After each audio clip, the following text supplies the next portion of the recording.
I'm Brian Carlucci, and I'm a pastor here at Cornerstone. One of the areas that I have the pleasure of leading and overseeing is what we call our global ministry, and really that is very similar to the things we do around here. We want to care for the needs of people, whether it's physical needs, spiritual needs, and emotional needs. And obviously we are a church that believes in the gospel, and that the gospel is an inclusive gospel for all peoples all around the world. Jesus laid out a very simple strategy in the New Testament about ministering to people, and that's to care for their physical needs while at the same time caring for their spiritual needs. And as we go around the world, that is our strategy. Those two parts is to care for people's physical needs while we share the good news about Jesus. We have 4 places that we consider strategic partnerships, places that we continue to go, and we feel like the Lord has called us there, that He wants us to keep going back and keep building off the things that people here have already been a part of. The first is a border city between the United States and Mexico called Juarez. It's just a wonderful trip that families can go be a part of, and they can minister to people in Mexican city of Juarez. Another place we go to in Mexico is in central Mexico, a city just south of Mexico City called Puebla. In Puebla, we're very involved in ministry to the many government-run orphanages in the city. We're a part of partnering with church plants and kind of fulfilling their mission in the city and the areas around Puebla. And then in addition, you've probably heard some stories about us digging water wells for people villages that have never had water. And as we do that, we believe that the gospel is demonstrated and it's better understood.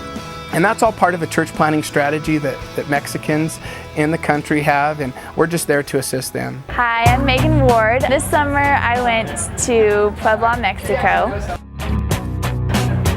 I really wanted to go to Mexico this spring because I really felt like God was calling me to go and help out with the children. Getting to experience more of the world makes you feel blessed, and also gives you the idea that you're put on this earth for a purpose and you can do a lot with your life. Last October, I and several others went down to Puebla, Mexico, where we worked with Living Water to build and connect water wells for the people in a small village outside of Puebla. We did that because that village has never had clean water. It was difficult to directly communicate with the people there, but we worked hand in hand with them, and the last day that we were there, someone who was with our group did share with them and explain to them why we were there, the reason we were doing this, and who Jesus Christ was.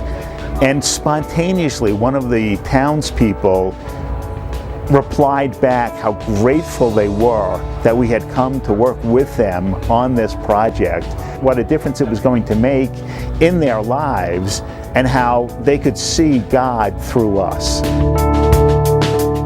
South Africa is a new place that we have adopted where we're partnering with an organization called Beam that cares for impoverished kids, orphaned kids, and it's just a wonderful ministry, and it allows us to share the blessings, all the things that we have, our abundance here in the United States, with kids that have so little.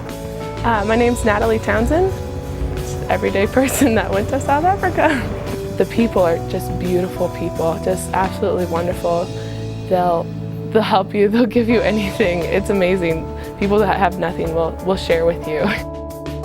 On the last day that we were there, I got to share my testimony just about how my dad had died, and a lot of these kids are orphans, but I got to share with them a verse that says, "A father to the fatherless, a defender of widows is God in His holy dwelling. God sets the lonely in families." And it was an amazing chance to share with these kids that I know that they have some of them have lost their earthly parents, but God wants to be a daddy to them. And there was an 11-year-old girl who came up to me and was telling me, just talking to me, and then she's like, "I lost my daddy too." I was like, "Oh, how old were you?" She said 11. "How old are you now?" And she said 11. And then tears just started streaming down her face, and I just got to hug her and just love on her and just tell her that God wants to be her daddy. That was the only thing that I felt like I could really bring, is the hope of Jesus. always heard about, oh, like the rich people should give more or whatever. And so I started reading this book, and God's just really shown me I am that rich person. Like, wow, I have a car, I have clean water, I have a safe place to sleep tonight.